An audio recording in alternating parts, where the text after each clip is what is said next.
My name is Claire Donovan. I'm 34.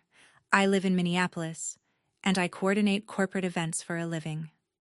19 days before my family's annual reunion, my mother sent me one sentence.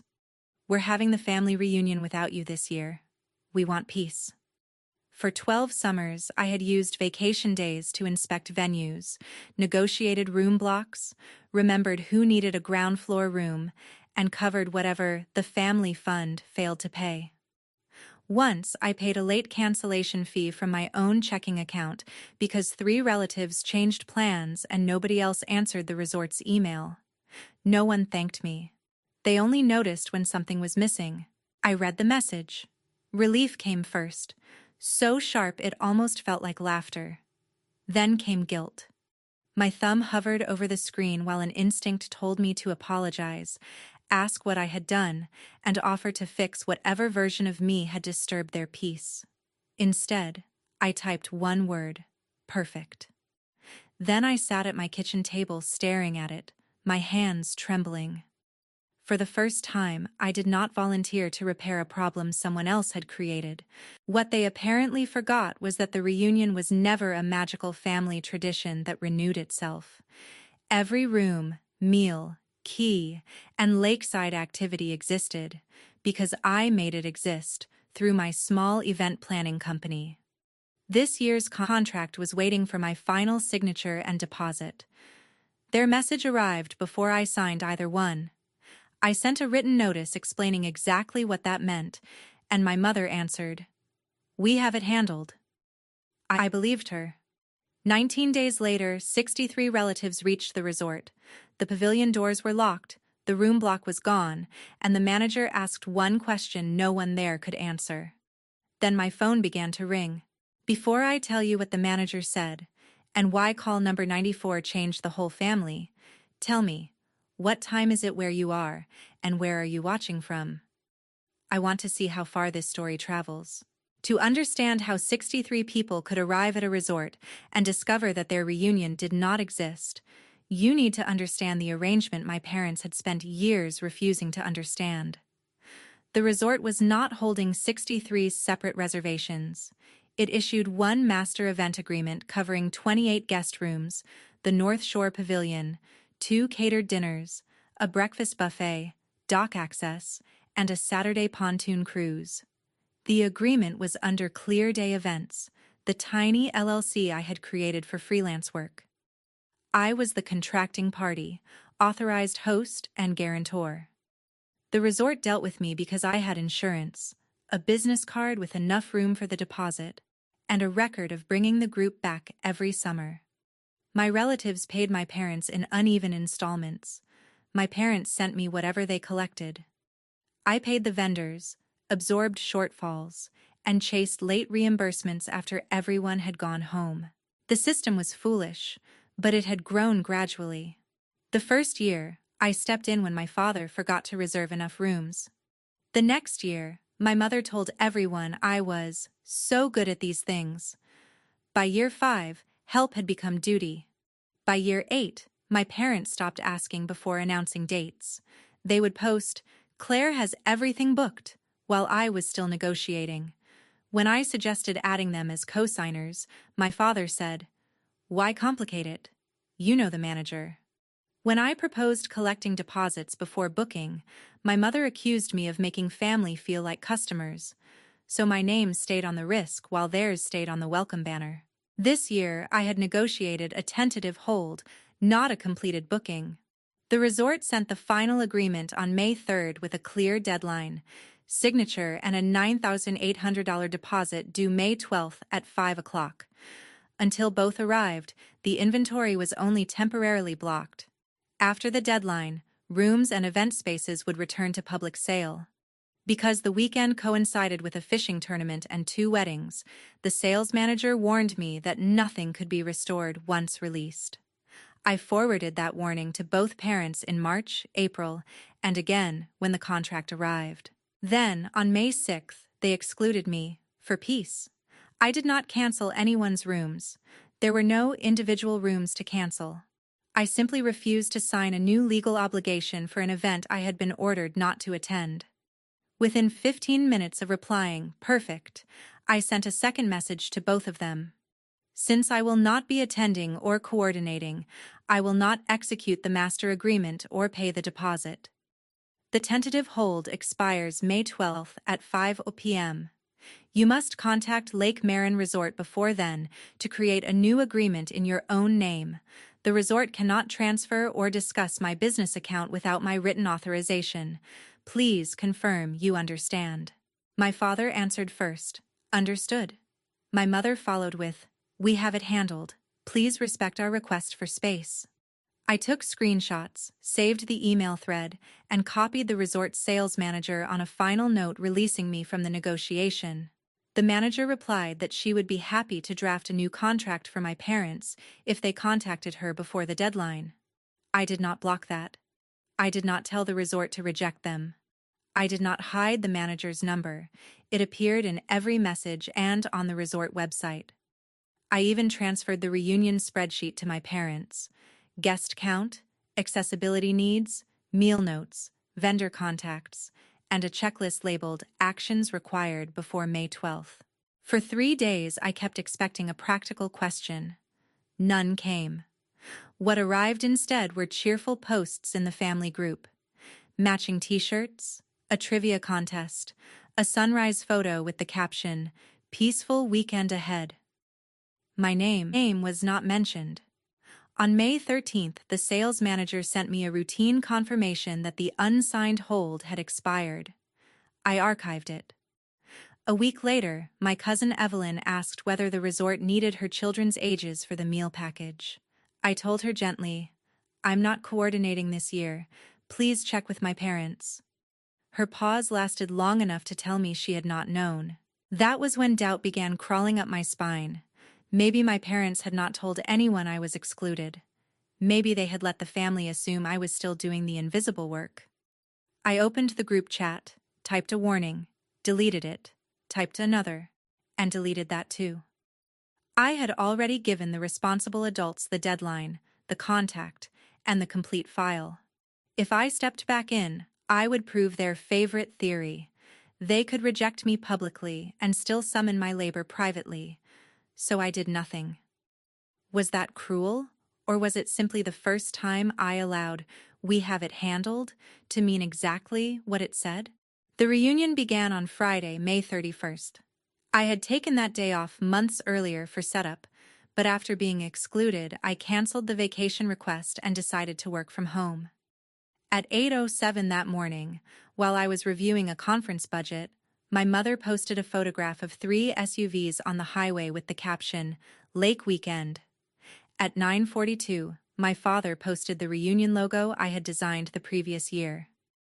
At 10:18, Evelyn sent me a private message. "Please tell me they made a new booking." I stared at the sentence until the letters blurred. The first call came at 10:31. It was my mother. I let it ring. The second was my father. The third was the number I did not recognize. Then the voicemails began, and through them I watched the morning at Lake Marin unfold without leaving my apartment. In the first, my mother sounded irritated. "Claire, call me. The front desk is confused." In the second, wind tore across my father's microphone while he said, "They can't find our confirmation code. Send it now." In the third, a child was crying in the background, and someone shouted that the pavilion gate was chained. I set my phone face down and tried to return to work. My coffee cup clicked against my teeth because my hand was shaking. This was the moment I had imagined whenever I fantasized about resigning from the family job, but there was no clean rush of satisfaction. There was nausea, relief, anger, and the old fear that any discomfort inside my family would somehow be entered on a ledger under my name.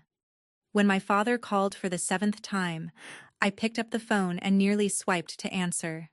Then I remembered his written "understood." I let it stop. At 10:46, Evelyn sent a 30-second video. The resort itself was open, but the family's wing had been sold to wedding guests, and the North Shore Pavilion was locked because no event was scheduled there. My relatives stood in matching blue shirts among coolers, folding chairs, and suitcases. Behind them, A bride's florist rolled white arches through the lobby. My father was at the front desk waving an old confirmation from the previous summer. My mother kept saying, "Our daughter books us every year," as though repetition could convert history into a current reservation. The sales manager finally came to the lobby. Evelyn's next voice memo captured her answer. "Mrs. Donovan, Claire was the authorized host on an expired tentative agreement. She informed us she was no longer coordinating, and we invited you to contact us before May 12th. We never received a signed contract, deposit, or new booking from you. Without the host, there is no reservation for this group." My mother said, "Then call her and put it back." The manager remained calm. "I cannot create inventory that has been sold, and I cannot charge another person's business account without consent." By 11, my phone showed 28 missed calls. The family group chat became a courtroom with no judge. My Aunt Denise wrote, "There are elderly people standing outside. Fix this." A cousin I barely knew wrote, "Whatever fight you have with your mom, this is not the place." My mother sent one voice message consisting mostly of sobs, then a clear sentence. "You are humiliating us on purpose." I listened once and put the phone down. Then Evelyn posted something different. "Claire told them in writing 3 weeks ago. I saw the email." The chat went silent for almost a minute. My father immediately replied, "This is private. Stay out of it." That sentence told everyone more than an apology would have. Still, the calls kept coming. Some demanded rescue. Some asked what had happened. One simply said, "Are you okay?" It came from my Uncle Martin, the relative who had taught me to drive when my parents were too busy. I answered him by text. "I'm shaking, but yes. Please make sure the older relatives get somewhere safe. I am not taking over the event." He replied, "Understood. I'll handle people, not their lie." At noon, I told my supervisor I needed an hour, closed my laptop, and sat on the kitchen floor with my back against a cabinet. There were 61 missed calls. Every nerve in my body screamed that I could still save them. I could offer my corporate card, call vendor friends, move people into scattered hotels, and turn disaster into a funny family story. That was what I had always done. Transform other people's negligence into evidence that nothing was wrong. I opened the resort app. There were no rooms within 38 miles. I closed it. At 1:17, the counter reached 94. The last call was from my father. His voicemail was quiet, which made it more dangerous than the shouting. "Claire, if you don't fix this, the family will never forgive you." My finger hovered over callback. For 1 weak second, I wanted to beg him to understand that I had not done this. Then the truth landed with perfect clarity. He was not asking me to save the reunion. He was asking me to save his version of the story.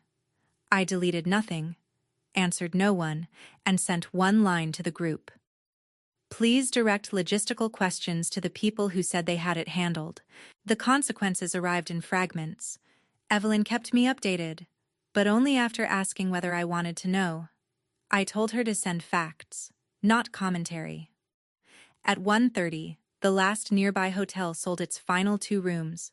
At 2:05, my parents found 13 rooms at a roadside motel 38 miles away, but the rate had tripled because of the fishing tournament. 13 rooms were not enough. Uncle Martin gave his room to my 78-year-old Aunt Lorraine, who needed refrigeration for her insulin, and slept in his SUV. 2 younger families drove 90 miles back toward Minneapolis. Another rented a cabin with 1 bathroom for 11 people. 3 relatives simply turned around and began 6-hour drives home.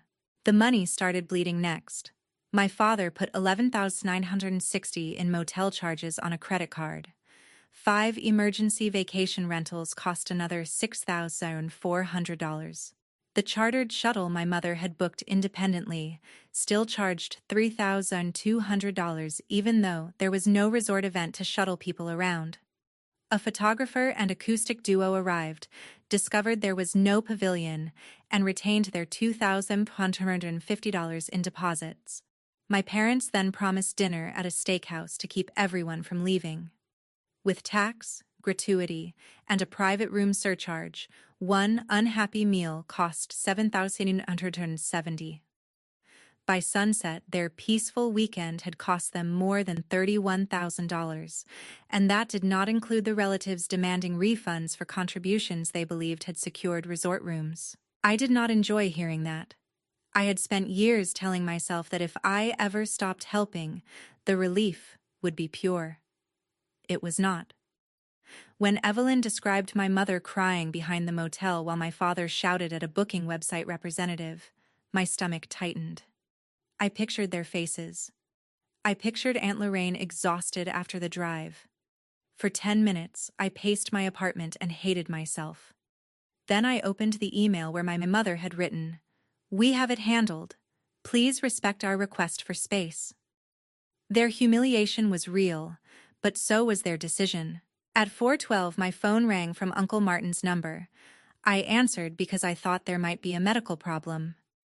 My mother's voice came through instead. She had borrowed his phone after realizing I was not answering hers. "Claire, please," she whispered. "They found a lodge an hour away that can take some of us, but they want $12,000 now. Your card has the limit.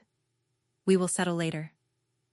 The phrase "settle later" had already cost me years of savings. "Is Aunt Lorraine safe?" I asked. "Yes, but that is not the point. Everyone is watching us fall apart."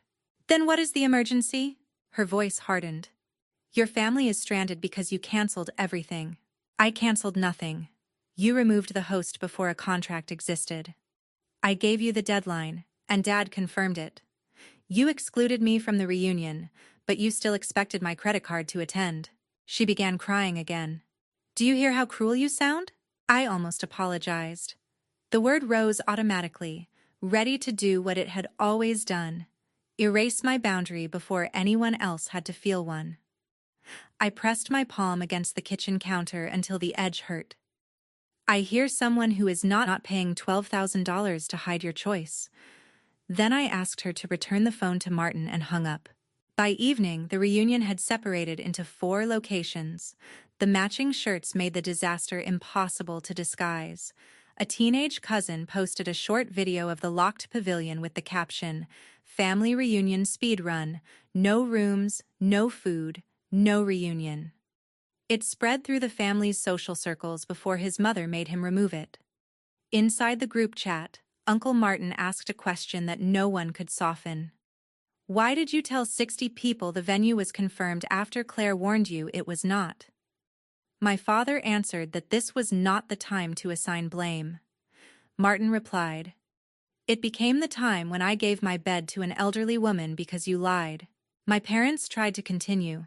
They arranged a Saturday picnic at a county park, but they had no permit for a group that large, and a ranger limited them to 2 small tables. A thunderstorm moved in before lunch. Coolers were shoved back into trunks, children cried, and half the remaining relatives left. Nothing cinematic happened. No one made a grand speech in the rain. People simply stopped cooperating. That quiet refusal hurt my parents more than shouting because their authority had always depended on everyone pretending the system worked. That night, I turned my phone off. I lay in bed feeling liberated and sick at the same time.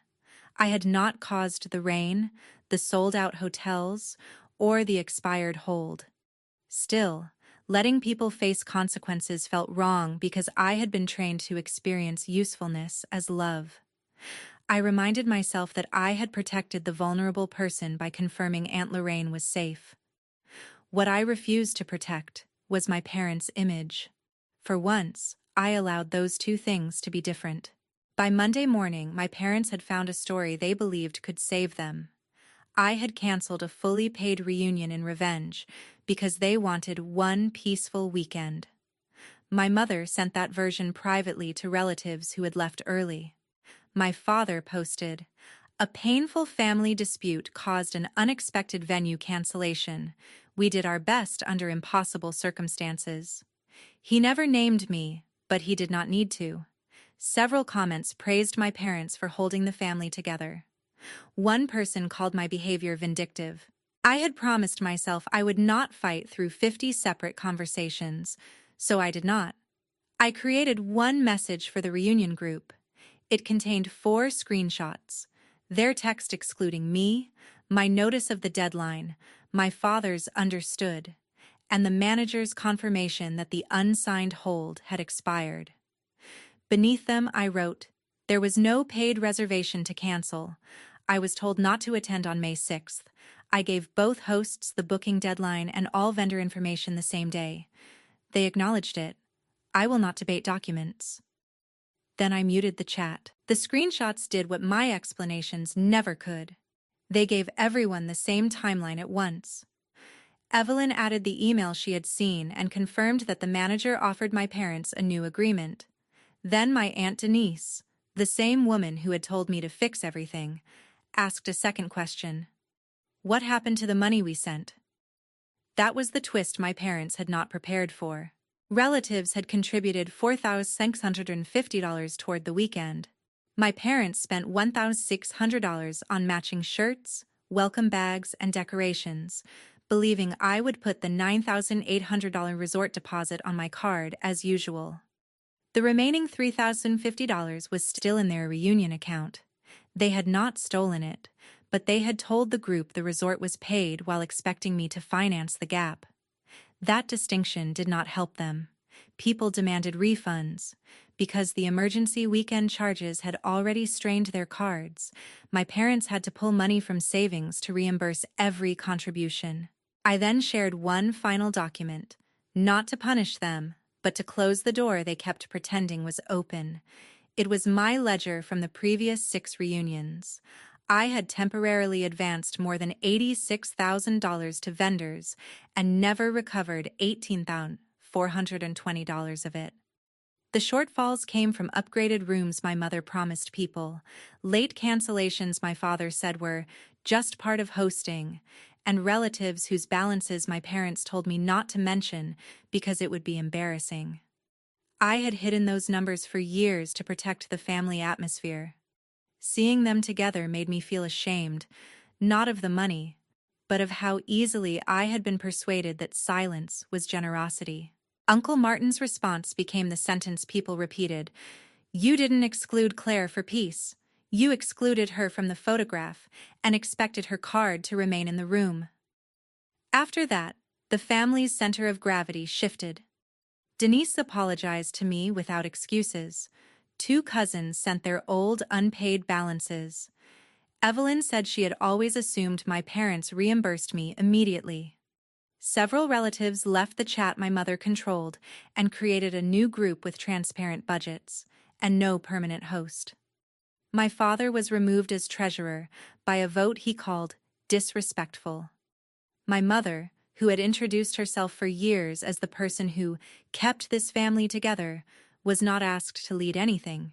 The cost did not end with money. At church the next Sunday, 3 relatives who usually joined my parents for brunch declined. A family friend had seen the teenager's video before it disappeared and asked my mother what happened at the lake. She called me afterward, furious that I had made a private problem public, although I had posted nothing outside the family group.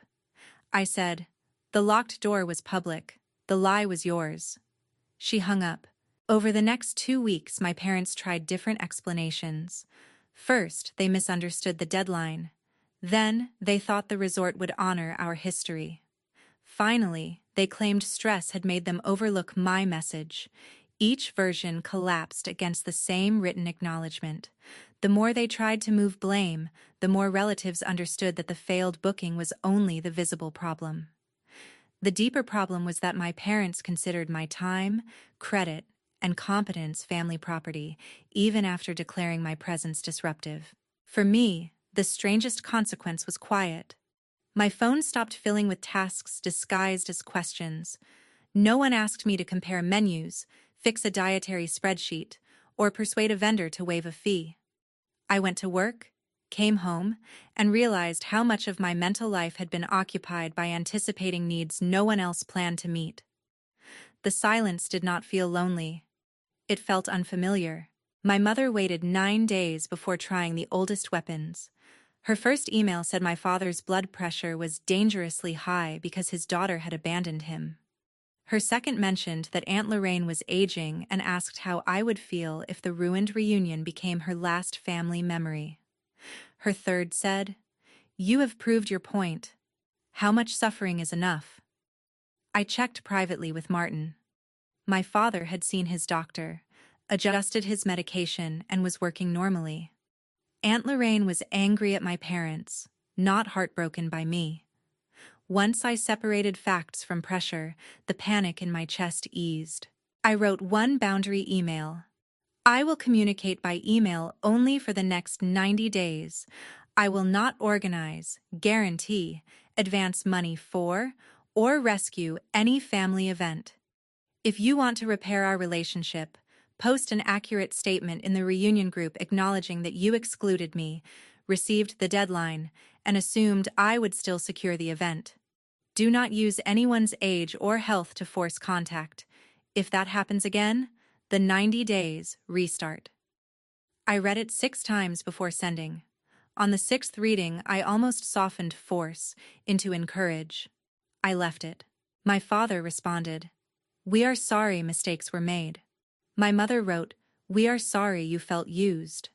Neither message contained a subject responsible for an action. I replied once, "That is not what I asked you to acknowledge." Then I stopped. In September, they announced a Donovan family reset dinner at a community hall. They did not consult the new family group or ask who could attend. They ordered food for 60, hired a pianist, and mailed glossy invitations because my mother believed a beautiful event could overwrite an ugly truth. In previous years, she would have handed me the concept and expected me to create the machinery underneath it. This time, I declined the invitation and did not touch a single checklist. 11 people attended. The catering invoice was $3,780. Rows of empty chairs faced a banner that read, "Family is forever." Evelyn later told me my parents spent the first half hour insisting traffic must be delaying everyone. Finally, Uncle Martin stood and said he would not eat until they answered the question they had avoided all summer. My father tried. Mistakes were made, again. Martin asked, "By whom?" With 10 relatives watching, my father finally said it. "We told Claire not to come. She warned us there was no contract without her. I acknowledged the warning, but we assumed she would take care of it anyway because she always had." My mother interrupted that they never expected things to become so serious. Aunt Denise answered, "That is because Claire always paid the price before you could see it." No one applauded. There was no satisfying movie silence followed by cheers. My father simply looked down at his untouched plate. My mother went into the restroom and did not return for 20 minutes. Before dessert, 6 of the 11 guests left. The pianist played for a room full of empty chairs. That image reached me through Evelyn, and it hurt more than I expected. My parents had built their identity around being surrounded by family, yet when they could no longer use me to manufacture togetherness, they discovered how little trust remained. The next morning, my father posted the same admission in the reunion group. He added an apology to the relatives who had traveled, and to me for expecting labor after excluding me. It was late and incomplete, but it was finally accurate. My mother did not add her name. Instead, she sent me a private message. "Are you happy now?" I wrote, "No, I am free now." Those are not the same thing. Then I restarted the 90-day boundary because she had turned accountability into another accusation. They paid for the lake disaster, the contribution refunds, and the failed dinner by canceling an anniversary cruise and carrying a credit card balance into spring. That financial loss was significant, but the deeper price was permanent. Relatives no longer accepted their announcements as plans, their claims as facts, or their authority as love. My parents had not lost the family because I refused to save one weekend. They lost automatic trust because everyone finally saw what I had been saving them from. The next summer, the reunion looked completely different. A 5-person committee selected a public park, published the budget, collected deposits before signing anything, and assigned one task to each household. No private person guaranteed the group. No one was expected to cover a shortfall for the sake of appearances. They asked me to attend, not to manage. I said yes for Saturday afternoon only. Walking into that park felt harder than standing alone in my apartment with 94 missed calls. My mother was near the food table. My father was setting out chairs under Martin's direction. Neither wore a host badge because there were no host badges. The family no longer revolved around one couple's image or one daughter's labor. Aunt Lorraine hugged me and said, "Thank you for making sure I was safe without making their problem yours." That distinction nearly broke me. It was the first time someone in my family understood exactly what I had tried to do. My parents approached later. My father apologized again, this time without explaining himself. My mother said the past year had been humiliating. I believed her. I also understood that humiliation is not the same as remorse. I told them I was willing to have occasional lunch with them, but I would leave the moment they used guilt, health, money, or another relative as leverage. My mother's mouth tightened. My father nodded. That was not reconciliation. It was a door with hinges, a lock, and terms. I stayed 3 hours. I ate barbecue I had not ordered, played a game I had not scheduled, and watched other adults clean up without being asked twice. When I left, no one chased me with a forgotten invoice. No one called my departure selfish. The reunion continued without me, which was what my parents had claimed they wanted all along. The difference was that this time they also lived without my unpaid labor, my credit, and my silence. Their final price was not one disastrous bill, although $31,000 and a canceled cruise hurt. It was the loss of a role they had mistaken for a right. They were no longer the unquestioned center of the family. Their statements were checked. Their plans required deposits. Their apologies were measured against actions. Some relatives remained distant. The old reunion tradition never returned in its old form because too many people finally understood who had been carrying it and who had been taking the credit.